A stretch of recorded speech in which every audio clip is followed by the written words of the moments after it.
Okay. Job for the night.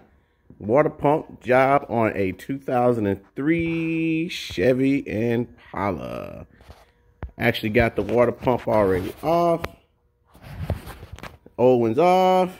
New one's right there. As I've told you before, you can see why.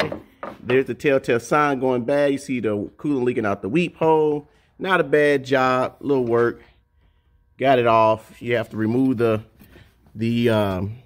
take the two power steering bolts off, move the power steering out the way so you can have access to the bolts back there. The biggest thing is the coolant reservoir sits right here in the way, and that's it. Put it back up.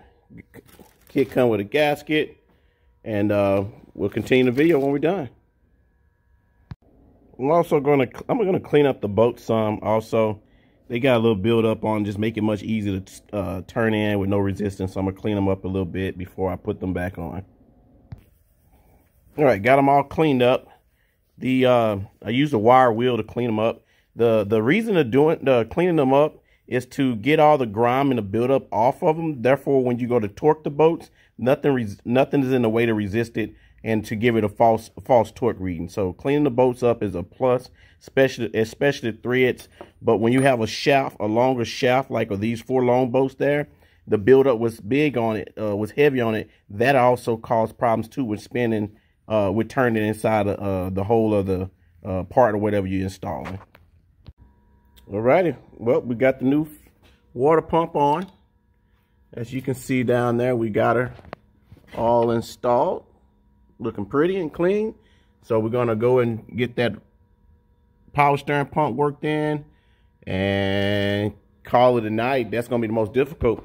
A lot of these 3/8 and 3/4 motor, I think just the 3/8 motors, the power steering pump is way back there in the back, so you have to use a long transmission funnel to get access to the power steering. And these things get replaced on these cars a lot. These are the Grand Ams and the Grand Prix and the other cars with 3/8 motors on them.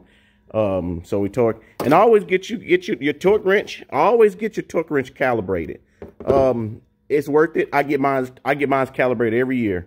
Yeah, of course you can probably buy a a cheap one for less money, get it calibrated, but it's worth it, you know. And then I got the old school one with the quality one. I don't say old school, with the lock and ring. I know some of them you twist and lock. But this one here, it's a spring lock, so it ain't gonna move. So, yep. So, alrighty. Let me know what you think.